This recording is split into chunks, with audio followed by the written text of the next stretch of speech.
존재 숲에 있습니다. 정말 오랜만에 사르트르 강의 하나 하겠는데요. 9번째죠, 그죠? 재생 목록에 가시면 사르트르란 제목으로 8개의 강의가 모여 있는데, 오늘 9번째 주제는 사르트르의 보들레르는 어떤 철학적 해석학의 문제를 야기시키는가. 재미있겠죠, 그죠? 어디서도 들을 수 없는 예도만의 클래스를 갖고 철학자로서 또 문학을 비평할 수 있는 하이데거, 가다머, 리케르라인까지 이어지는 철학적 해석학의 관점에서 프랑스 문학의 신비평을 분석하는 그런 시간이 되지 않을까. 가슴이 뛰죠, 그죠? 오늘은 또 어떤 내용이 기다리고 있을까? 사르트르의 보들레르라. 좋아요 잊지 마시고, 애청하시는 분들 가운데 여건이 되시는 분은 사막의 철학을 후원해 주시면 감사하겠습니다.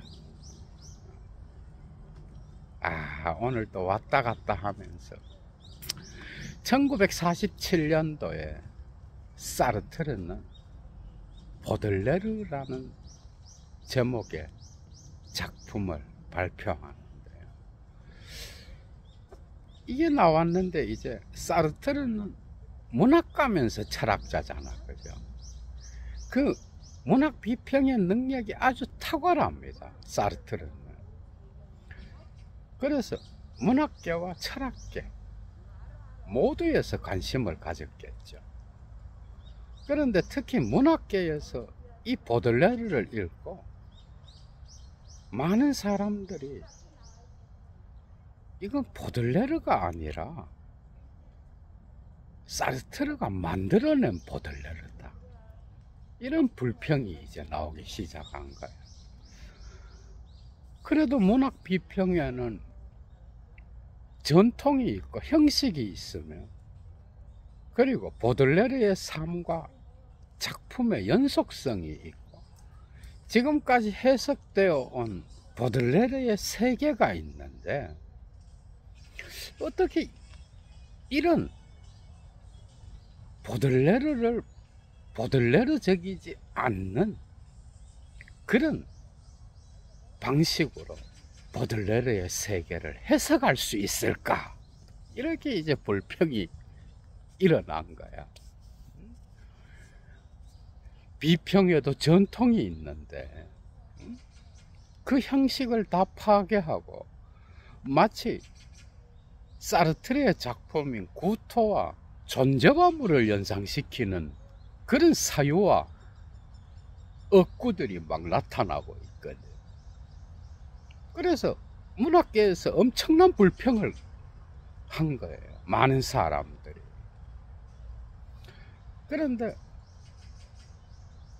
이 작품을 계기로 어떻게 보면 프랑스에는 포스트 모던적, 철학적 해석학적 그런 신비평의 지평이 열리는 그런 계기가 되는 거예요. 이미 그 당시에 사르트르뿐만 아니라 가스통 바슐라르, 조르주 뿔레, 이들의 제자인 리샤르, 그리고 그 유명한 롤랑 바르트가 있었죠. 아니, 사르트르의 방식으로 보들레르를 보는 게 왜 나쁘냐? 보들레르가 보들레르다워야 된다라는 게 도대체 무슨 뜻이냐? 이제 이런 질문이 제기되기 시작한 거예요. 프랑스 문학 세계의 신비평이 견고해지고 확고해지는 그런 출발점이 된 거예요. 이 신비평은 하이데거, 가다머, 리케르라인의 철학적 해석학과 함께 가고요. 중요한 것은 저자의 의도가 아니라 저자의 작품인 거예요. 어느 누구도 저자의 의도를 작품 속에서 객관적으로 찾아낼 수 없다라고 하는 것. 이거는 역사학으로 옮겨지죠. 그죠? 그러니까 가다머의 진리와 방법의 혁명이 일어나면서 이것은 철학적으로 더 견고해진 거예요. 이미 이것은 1927년 존재와 시간의 혁명에서도 나타나는 거예요. 하이데거 현존재에서 이해 개념. 신비평은 이런 것들을 다 받아들이는. 포스트 모던 담론에서 당연히 롤랑 바르트 이외에 데리다, 폴 리퀘르 이런 대가들이 있죠. 그죠? 그러면 어떤 작품을 이해한다는 건 뭐냐? 그것은 설명하는 게 아니다. 저자의 의도를 파악해서 작품을 통째로 이해한다라는 것은 불가능하다는 게 드러나.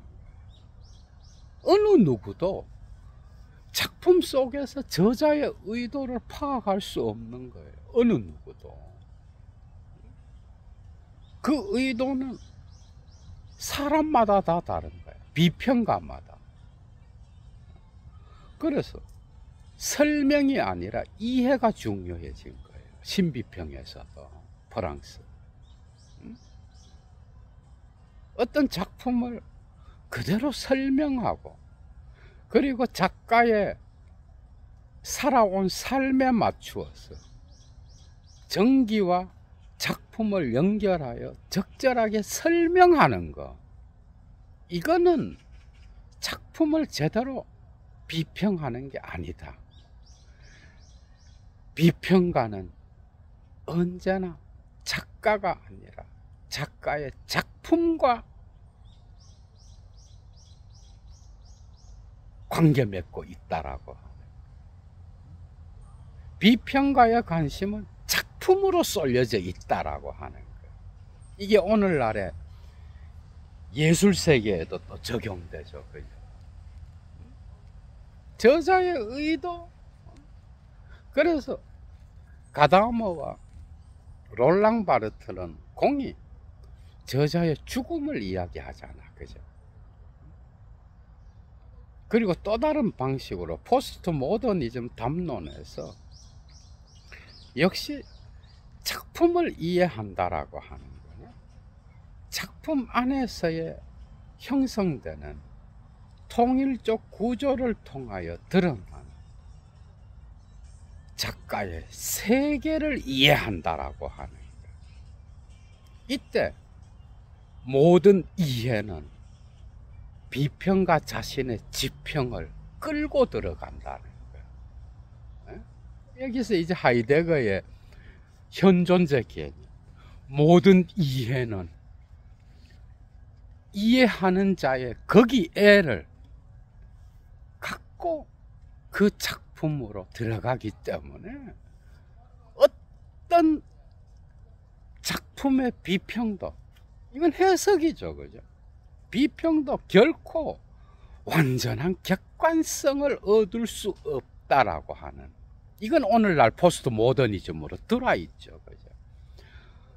모든 비평가는 또 다른 예술 작품을 형성하는 그런 과정으로서 자기의 지평에서 작품과 관계 맺고 있다는 것. 그렇다면 사르트르가 보들레르를 자기 방식대로 해석하는 것은 결코 나쁜 게 아니죠. 그죠? 오히려 이것은 철학적 해석학의 문제를 더욱더 첨예화시키고 오히려 더욱더 강화시키는 계기가 되는 거예요. 나의 거기에로부터 나는 언제나 이미 처해 있고 내던져져 있는 자로서 나는 사태를 나의 거기에로부터 세계 내 존재로서 파악하고 이해하고 있다라고 하는 것. 여기에는 나의 거기에가 배제된 그러한 중립적 객관성은 존재할 수 없다라고. 이게 이제 하이데거의 혁명이잖아. 이 가담으로 옮겨지면 또 이렇게 되는 거예요. 그 후대의 해석자들은, 비평가들은 그 작가의 작품을 작가 자신보다, 원저자보다 더 잘 이해할 수 있다는 거예요. 왜냐하면 데리다는 이걸 명점이라 그러잖아. 그죠? 왜냐하면 작가는 자기 자신도 의도하지 못했고 무의식적으로 의도했던 그런 지평을 자기도 모르게 포함하고 있고, 작가는 그것을 보지 못하고 놓친 그런 관점을 후대의 해석자들은 볼 수 있다는 거죠. 슐라이마허를 받아들여서 가다머가 말하듯이 모든 텍스트는 전체와 부분의 변증법, 전체의 관점에서 부분을 보고 부분의 관점에서 전체를 볼 때, 그때 작품의 세계는 보다 더 통일적이고 보다 더 완전하게 이해될 수 있다는 거예요. 그래서 이해의 문제가 나타나는 거예요. 이해의 문제가. 이런 것들이 신비평에 다 그대로 들어가 있습니다. 그래서 사르트르는 보들레르라고 하는 작품에서 보들레르의 이 우울, 스플린의 노제, 이 우울은 바로 구토다, 이렇게 말해버립니다. 구토는 자기 자신의 작품이잖아. 파리의 우울에서 나타나는 이 우울은, 보들레르적 우울은 바로 구토에 나오는 록강땡의 완전한 순간에 대한 경험이다. 록강땡이 자기 실존의 부조리에도 불구하고 음악의 선율을 통하여 어떤 완전한 계시의 순간을 발견하는 것은 보들레르가 한 세기 전에 파리의 우울에서 시를 통하여 천국의 계시와 낙원의 계시를 경험했던 그것과 다른 게 뭐가 있는가? 이렇게 뒤섞어 버리는 거야. 그러니까 문학계에서 볼 때는, 아니 사르트르 자기가 뭔데? 사르트르도 대가요, 보들레르도 대가지만 그 당시에 문인들이 볼 때는, 아직 47년도에는 사르트르는 보들레르에 비하면, 그죠, 그 전통에 있어서 새끼와 같은 존재인 거야. 감히 현대시의 아버지를 이런 방식으로 더럽혀 놓다니, 이래 된 거예요. 자신의 구토와 보들레르의 이 현대시의 아버지의 이 위대한 작품 파리의 우울을 같은 선상에 놓고 비교하면서, 우울은 바로 구토라고? 이게 무슨 귀신 씨나라 까먹는 그러한 해석인가? 이러면서 막 공격이 있겠지, 그죠? 재미있죠, 그죠? 그러니까 철학적 해석학의 문제가 나타나는 거야. 그래서 보들레르를 전혀 보들레르적이지 않는 그런 방식으로 해석했다는 거예요. 그런데 사실은 보들레르적인 게 뭐야? 그게 규정돼 있나요?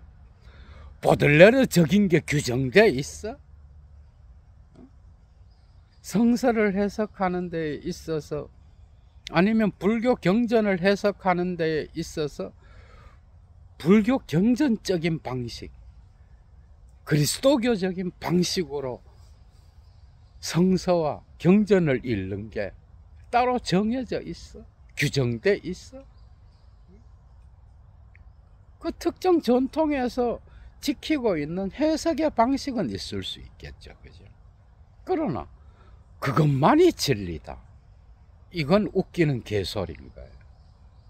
그것만이, 그 방식만이 제대로 된 거다. 이게 오늘날 다 무너진 거예요.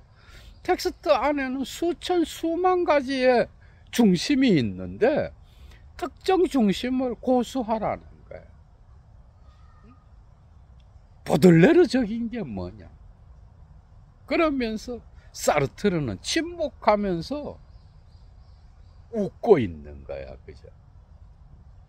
여기에 포스트 모더니즘 담론에서 데리다와 리케르, 롤랑 바르트 역시도 저자의 작품은 다양한 가능성을 갖고 있는, 비평과 진실에서 이야기하죠, 롤랑 바르트가. 이런 것은 글쓰기의 영도에서도 나타납니다. 리케르의 해석의 갈등, 시간과 이야기, 이런 게 주제야. 가능성으로서의 세계를, 이게 하이데거예요. 하이데거가 이걸 출발점으로 삼은 거야. 누구든 해석하는 자는 자기의 거기에를 갖고, 가다모적으로 바꾸면 뭐예요? 나의 지평을 갖고 작품의 지평으로 들어가. 거기서 순수하게 나를 배제하고 중립적으로 그 텍스트를 순수하게 끌어내서 이것은 객관적이다 말해도 남이 읽어보면 왜 하필 그 많은 것 중에 그걸 빼냈느냐는 거야. 날씨 보도도 이미 해석이에요. 오늘날 영화와 그리고 사진, 예술로 편입되어 있죠, 그죠? 여러분들 사진을 찍는다는 거, 사진을 찍는다는 것도 해석이에요. 사실을 그대로 복사한다고 생각하잖아. 아니요, 사진도 해석이에요. 왜 하필 그 많은 풍경들 중에 특정 장면을 포착하느냐, 특정 장면의 사물의 그 관점을 포착하느냐, 어떤 관점을 포착하느냐, 이미 사진을 찍는 자의 해석이 들어가 있는 거야. 이런 정도라고 한다면 위대한 고전 문학가들의 작품의 세계를 해석하는 것은 특정 해석의 방향이 정해져 있는 게 아니야. 가장 보들레르적인 게 뭐예요?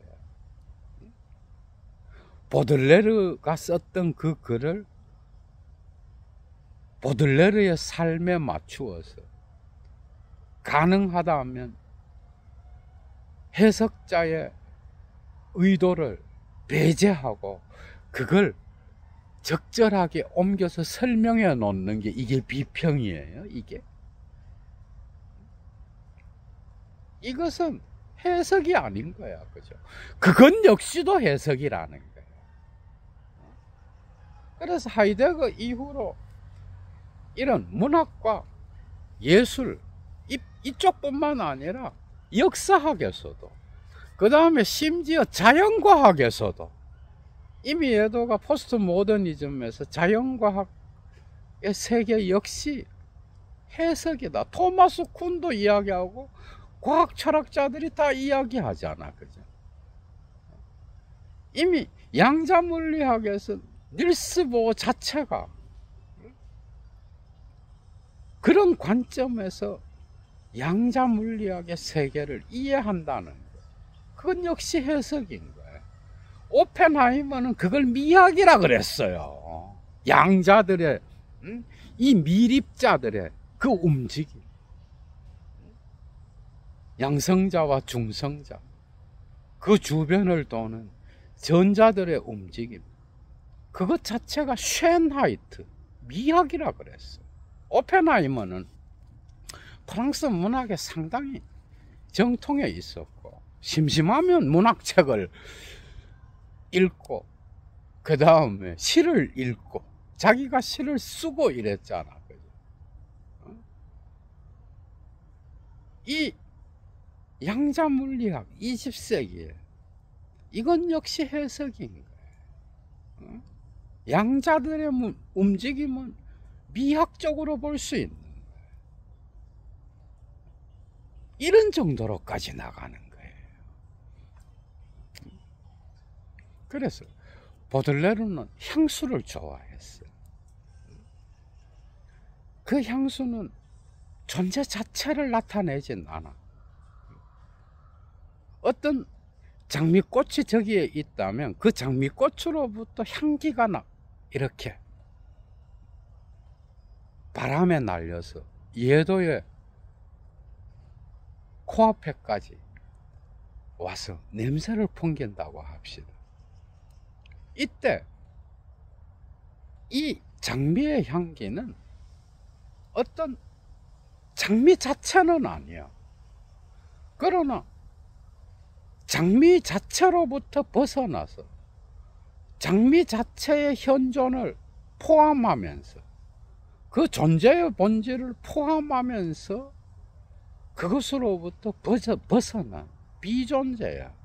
보들레르가 이 향기를 좋아했던 것은 그 존재 자체의 흔적과 스침으로써 이 향기는 증발하고 퍼뜨린다라고 하는 이 강력한 마력 때문에 향기를 좋아했어. 사르트르는 이 향기를 이렇게 해석해. 향기라고 하는 것은 육체로부터 벗어나서 그 육체 자체는 아닌, 장미 자체는 아닌, 그러나 장미 자체로부터 벗어난, 장미를 포함한 기체화된 정신의 육체다, 이렇게 말하는 거예요. 이런 방식의 해석은 뭐야? 사르트르의 정신과 보들레르의 정신이 함께 만났어. 그 두 사람이 정말 가다머적이죠, 그죠? 그 두 사람의 세계가 또 다른 가능성으로서 지평융합되고 있다라고 하는 거.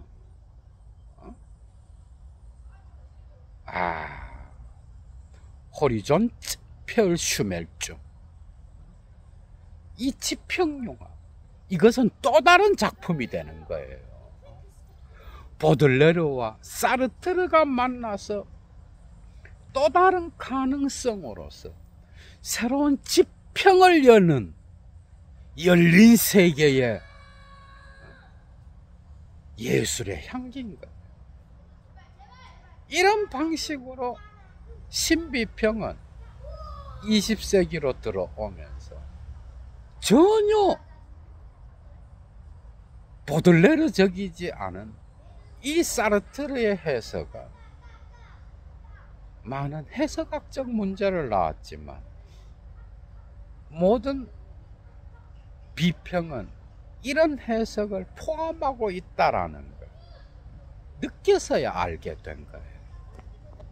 이게 오늘날 포스트 모더니즘의 주제로 나타나는 거죠, 그죠? 모든 것은 존재의 흔적으로. 그래서 이런 것들에 의하여 하이데거를 또 다른 방식으로 전복적으로 해석하면서 데리다가 흔적이란 단어를 아주 좋아하잖아. 그죠? 보들레르적이라는 게 뭐예요? 그런 게 있나요? 보들레르의 시 한 편을 갖고 가장 보들레르적으로 해석한다라는 건 여기에 그냥 문학가들 말고 정말 문학의 대가들, 비평가들은 오늘날 역시 문학가 못지않는 지위에 있어요. 20세기에는 이 비평가가 새로운 문학의 또 다른 장르를 형성하는 그런 존재들이죠. 그죠? 그 자신들이 문학가면서 비평가인 거예요. 여러분들 봐봐. 가스통 바슐라르, 조르주 뿔레 이름만 들어도 리샤르, 롤랑 바르트 대단하잖아. 그죠? 이런 비평은 언제나 이미 바슐라르는 보들레르를 해석할 때 자기 방식대로 해석합니다. 자기 관점에서. 롤랑 바르트 역시, 리샤르 역시,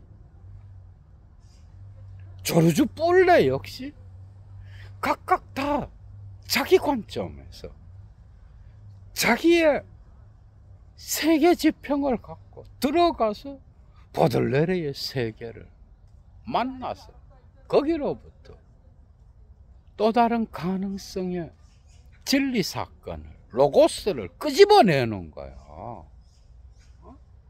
그런데 그 이전엔 뭐예요? 이 19세기에 실증주의가 아주 강했잖아. 역사도 객관적으로 볼 수 있다고 생각했어, 사람들. 그리고 이런 문학 비평도 그 문학 전통에서 인정하는 어떤 룰과 규칙이 있었어. 그리고 그걸 벗어나면 잘못됐다라고 생각한 거예요. 그렇다면 문학이, 문학으로서의 전통이 오늘날까지 살아남을 수 있었겠어요? 불가능하죠. 그죠? 각 시대의 에피스테메에 따라서 각 시대의 사람들은 각각 다른 방식으로 사태를 해석한 거예요. 17세기의 몰리에르나 라신이나, 그죠? 프랑스의 고전주의 문학의 아버지들이잖아. 이런 사람들에 의하여 그 시대에는 뭐예요? 좋은 취향과 나쁜 취향의 인간이 이제 나타났어요.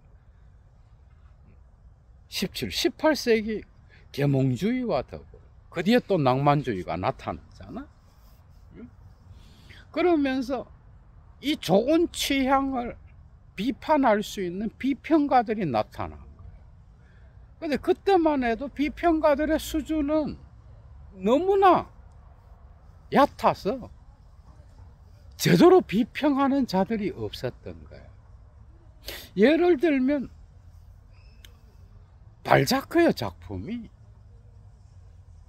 어떤 삼류 소설과 같이 평가되는 그런 시기도 있었던 거예요.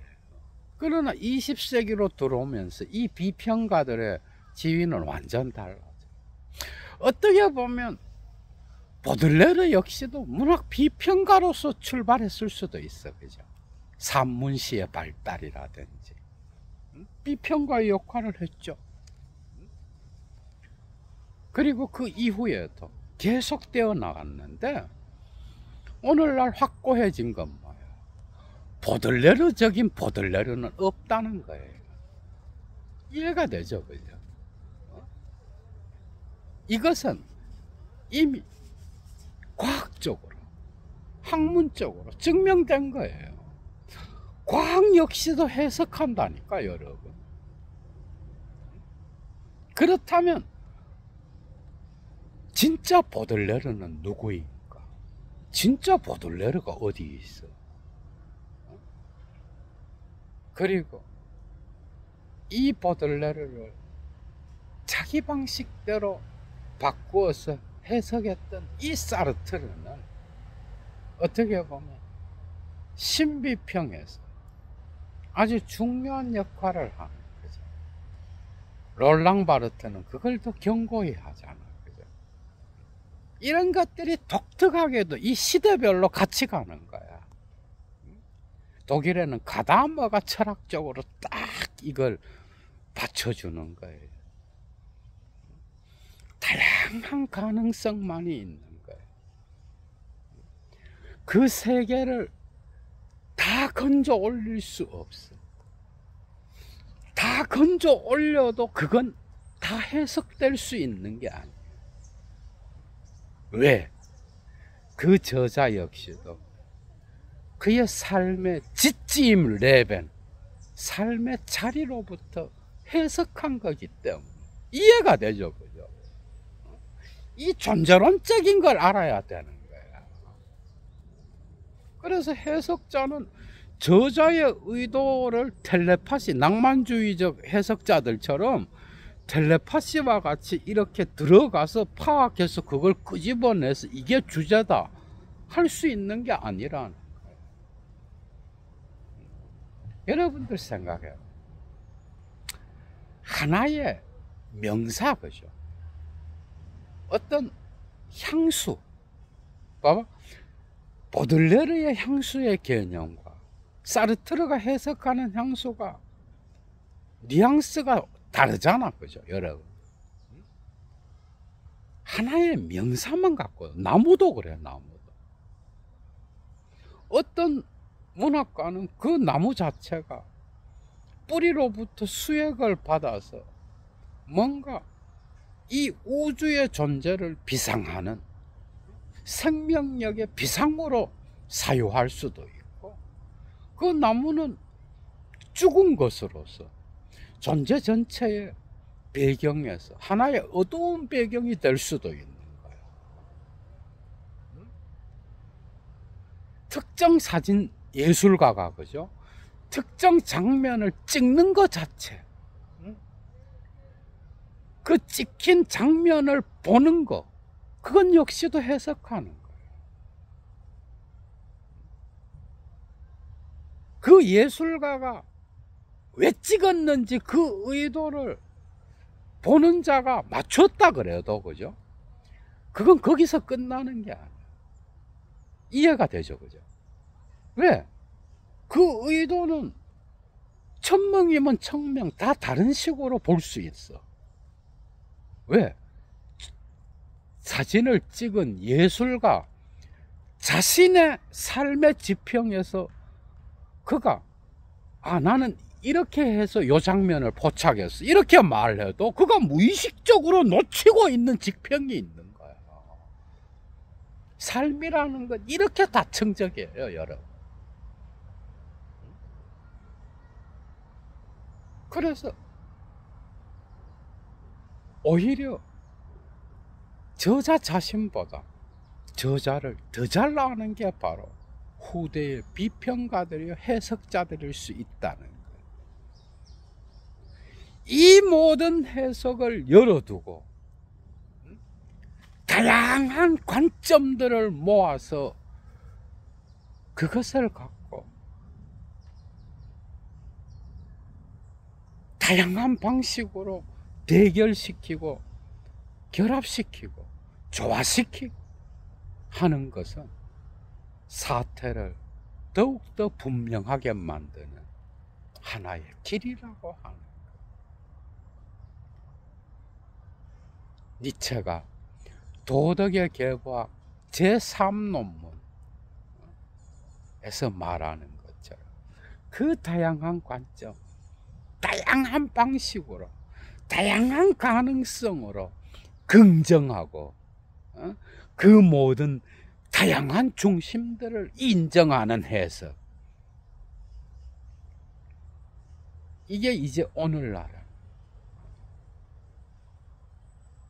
철학과 문학에서의 어떤 긍정하는 해석의 방식이라고 하는 거예요. 마지막입니다. 그렇다면 사르트르가 해석한 보들레르는 뭐예요? 아주 사르트르적인 보들레르인 거예요. 그것은 나쁜 해석이 아니라 아주 사르트르적으로 만나서 해석된 그 보들레르라고 하는 거예요. 그래서 사르트르는 말할 수 있었어요. 보들레르의 그 우울의 개념, 스플린은 자기 자신의 노제, 구토다. 여기에서 열려지는 또 다른 실존의 계시의 순간은 음악의 선율과 더불어서 다시 드러나고 있다는 거예요. 오늘날 여러분들이 사르트르의 보들레르를 읽을 때 그 보들레르는 또 다른 방식으로 다가온다라고 하는 거예요. 여러분 재밌었죠, 그죠? 얘도 물러갑니다. 주스.